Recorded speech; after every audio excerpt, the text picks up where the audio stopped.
একটা পূর্ব পরিকল্পিত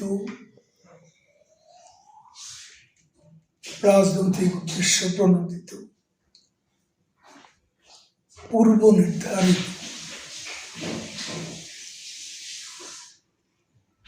একটা অবৈধ ক্যাঙ্গারু কোর্টের সাজানো রায়। পরিবর্তন তো হঠাৎ করে পরিবর্তন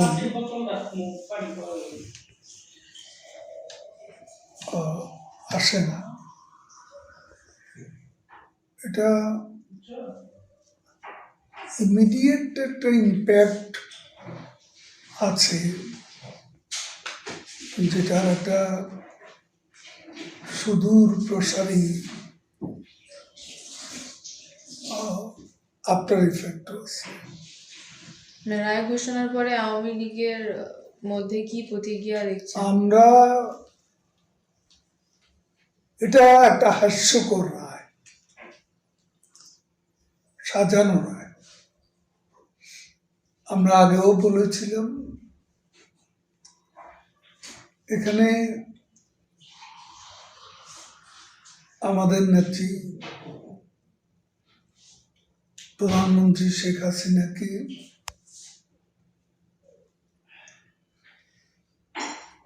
আত্মপক্ষ সমর্থনের কোনো সুযোগ দেওয়া হয়নি এবং এ রায়টা ছিল এ ধরনের ঘটনা বোধ কোনো দেশের মামলার রায়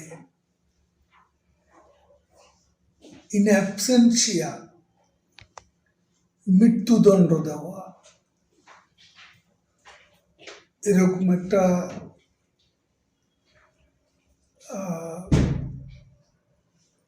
এক্সাম্পল সমসাময়িক কালে আমরা খুঁজে পাই না। আওয়ামী লীগ এ রায় ঘৃণা ভরে প্রত্যাখ্যান করে এবং আমরা এই আলোকেই স্টেটমেন্ট করেছি, আমাদের ইমিডিয়েট প্রতিক্রিয়া দিয়েছি। আমরা আমাদের নেত্রীকে চিনি, তিনি এ ধরনের ভার্ডিক্টের পরোয়া করেন না। তার বিরুদ্ধে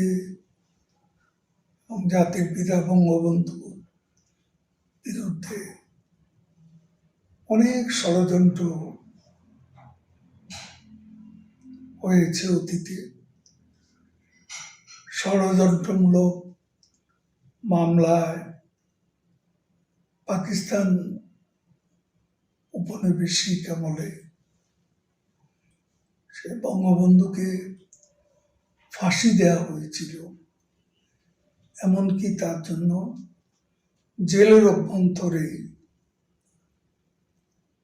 কবর খোঁড়া হয়েছিল। সেখান থেকে তিনি মুক্তি পেয়ে জাতির পিতা হিসাবে বাংলাদেশের রাজনীতিতে তথা বাংলাদেশে তিনি প্রত্যাবর্তন করেছিলেন। ভারত তো আমাদের নেত্রীকে আশ্রয় দিয়েছে, তিনি নিরাপদে আছেন, মৃত্যুর মুখ থেকে এবং মৃত্যুর মুখোমুখি হয়ে 24-এর 5 আগস্ট লাকিলি এসকেপ করেছে এবং ইন্ডিয়াতে আশ্রয় নিয়েছে। আমরা অনেকে আছি। এখন ভারত সরকারের নিজস্ব কৌশল আছে, রণনীতি আছে এবং আজকে বাংলাদেশকে নিয়ে ডিপ স্টেটের যে রাজনৈতিক খেলা, যে গেম, তাদের যে জিও পলিটিক্যাল স্ট্র্যাটেজি, পাকিস্তান আজকে সদর্পে বাংলাদেশকে অন্তর্ভুক্ত করে কনফেডারেশন করার স্বপ্নে বিভোর, তাদের আনাগানা, সিভিল বিউরোক্রেসি, মিলিটারি বিউরোক্রেসি, মিনিস্টাররা প্রায় প্রতিদিনই পাকিস্তানের কেউ না কেউ বাংলাদেশে আছে। এবং এটা আমি সেদিন ভারতীয় একজন কর্মকর্তাকে বলেছিলাম, যে তিনি বললেন, আপনাদের সমস্যাটা কি? আমি তাকে বললাম, আমাদের সমস্যা আপনাদেরও সমস্যা। আর এই অঞ্চলে সাউথ ইস্ট এশিয়ার যে বঙ্গোপসাগর, যেখানে বঙ্গোপসাগর ডিপ স্টেটের প্রবেশ না, সেখানে চিকেন স্নেক তথা শিলিগুড়ি করিডর দিয়ে ভারতের প্রতি একটা থ্রেট আছে এবং ভারতকে ডিস্টেবিলাইজ করার ষড়যন্ত্র আছে।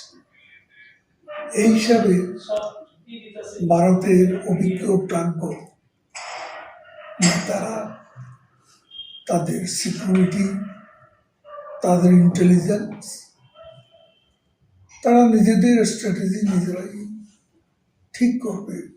অবশ্যই আমরা লড়াইটা কেন করছি? দেশের প্রত্যাবর্তনের জন্য। Thank you.